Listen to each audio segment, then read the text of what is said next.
You're halfway through your tea when your friend says something weird. You're not really paying attention. The two of you are in that usual diner with the flickering light and the stiff booths. You've been meeting here since school, sometimes weekly, sometimes after months. It's one of those friendships that just picks back up. You're telling a stupid story about the neighbor's goat getting into your bins again? You don't even know why you brought it up. Then he says, reminds me of that girl they found in Eastwood. Same kind of mess. Bleach everywhere. Glove in the sink. You stop stirring your tea. You blink. What? He shrugs, picking at his toast. You didn't see that one? That news story? She was living alone. Got found last month? Yeah, I remember. But there weren't details like that. You stare. They just said she was found in her flat. No cause. No suspects. He doesn't look up. Just keeps messing with the edge of the crust. Huh, I thought I read that somewhere. You watch him? Finally, he glances up. What? You shake your head? No, it's just... I definitely didn't see anything about bleach. He laughs, light and quick. Well, maybe I made it up. You know how I am. You do know. Too exact, too casual, like he'd seen it, not read it.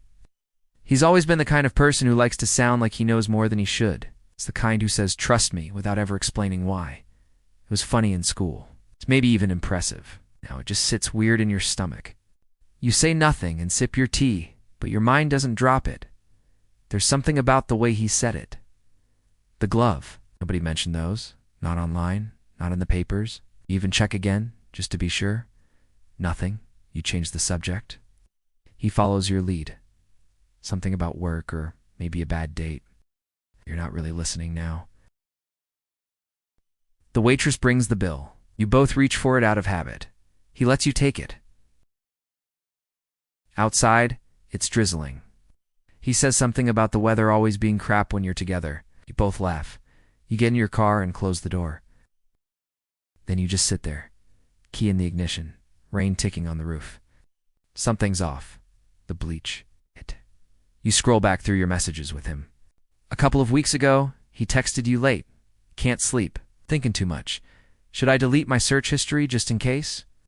At the time, you thought it was a joke. Now it makes your jaw tighten. You could go to the police. Tell them what he said. But what would you even say? My friend said something about a crime. I think maybe he was there. That's not evidence. That's paranoia. And yet it doesn't feel like nothing. You know him. You've known him half your life. He's had a temper. Said things he shouldn't. But he's also laughed with you through breakups. Stood outside with you while your parents fought. Once drove 2 hours to help you when your tire blew out. You trust him, don't you? You sit there in the car, engine still off, heart climbing into your throat. Because now you know something you didn't ask to know. Whatever you do next, say something. Stay quiet. It's going to change something that can't be undone. What do you do?